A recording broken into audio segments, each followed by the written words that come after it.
Hello, everybody. How are you all today? I hope that you are doing well. I am just going to make sure that I am live, not talking to myself. I hope you guys are all having a wonderful week. What has been good for you this week? Let me know if you're watching back, and we will get started because I can see that I'm live.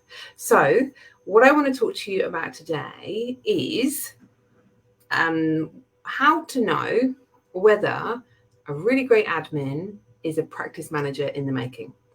And in that, stop you from making the mistake that I really commonly see people make, which is whether they promote a great admin to be practice manager, and then it really doesn't go well, and then they're trying to backpedal out of that position. So my name's Sian Burton. I am a marketing consultant and business coach. I work exclusively with women who are private practice owners in the allied health space, and I help them to scale their practice to 7 figures and beyond in a way that feels really good. So let's dig into this concept of the great admin and the question around should they be practice manager or not. What I find often happens is that you have an admin who is really, really good at following systems. They have initiative. They do really well. They do a great job of running the admin position and supporting the practice in that role. And so then as you look to scale and grow and need more support, it seems like a natural thing to promote that person into the practice manager's role. And it also feels very comfortable to promote somebody you already know into the role, as opposed to have to go through that process of identifying what is the job role, writing an ad, trying to find someone, and what feels like a bit of a guessing game, right? It's a bit of that better the devil you know piece. But what I often see happen is if that admin is not suitable to be a practice manager, the wheels start to fall off, right? So you start to give them more to do, you start to ask more complicated things of them, you start to need greater support, and it just starts to fall apart. And what happens is actually the things they were really good at, they start to drop the ball on because they're so overwhelmed with what you're asking them to do. So let's talk about the difference between a practice manager and a great admin, because I think that if you can understand that, that really helps you to grasp more easily whether the person in front of you has the potential to be a practice manager. So a practice manager is essentially an operations manager.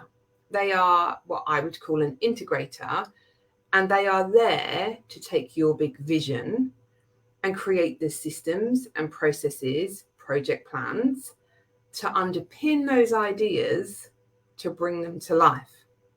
Now, that is a very different role to being able to run reception effectively, to being really good at managing the schedule and really good at working with clients and doing the bookkeeping, because often that is something admins are doing. A true practice manager who is going to allow you to scale to 7 figures and do that working half as much as you do right now. Hello, to those of you that are joining. The person who's going to be able to do that, they have to be the yin to your yang, right? They need to be able to do the things that you know your practice needs, but you are not sure how to do. So my operations manager came in and we had systems in place and processes. And she was like, this doesn't make any sense. Like, this is so ineffective. We need to overhaul this whole system. We need to automate this part. Let's put more documentation around this part. Let's ensure that this is delegated to the outsourced people, and let's make this really streamlined so that we can look at the next thing.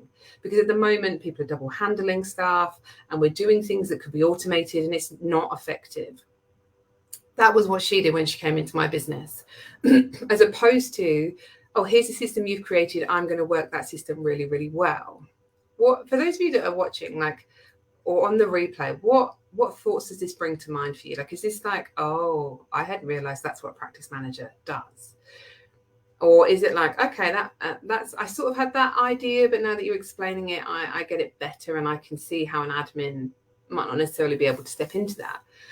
Because ultimately, the long-term goal is that you get to a place, and this is the only way that you will get to 7 figures working 2 to 3 days a week, is where you are the visionary for the business. You're coming up with the ideas and the big picture thinking of where the practice is going to go, and the services you're going to offer, and what that's going to look like, and that you are mentoring and supporting your team, whether that is you are directly mentoring, or you have you are mentoring clinical supervisors who or clinical leads, better word, who are below you, and they are supervising the rest of your team. But you are the lead for that because you are the clinician, right? And it is your standards and expectations that everybody else needs to be adhering to from a clinical point of view, because that's your reputation. And an operations manager can't do that as easily. So you're doing the visionary piece, you're doing the clinical oversight piece. I mean, you are seeing the clients that you want to see, that you love to see, in the volume that feels good for you, right? Not in a volume that the practice needs revenue-wise. It's a topic for another day. But in the volume that feels good, right? Everything else is being done by your practice manager. So they are facilitating the bookkeeping, they are facilitating the financial forecasting and oversight of where the business is at. They are managing HR issues. They are leading on recruitment with your input, but you're showing up there to sense check interviewees, not going through creating the whole process, right? Not screening everybody. They are doing that piece. They are responsible for creating all the systems and processes in the practice. They are responsible for optimizing the current systems and processes as you grow and scale. They're responsible for workforce planning.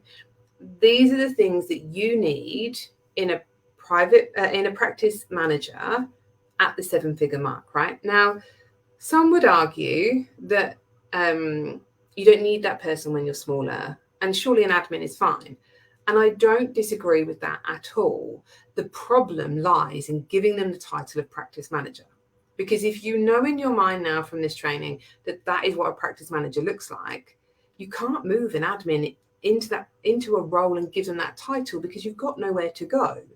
It means that we have to do this like weird juggle with people where this has happened, and call them like administration manager, and we have done this, but it can be weird because they thought they were the practice manager, and then bringing like an operations manager above them, that just creates this situation that is potentially going to not work out well, or you're going to upset someone in.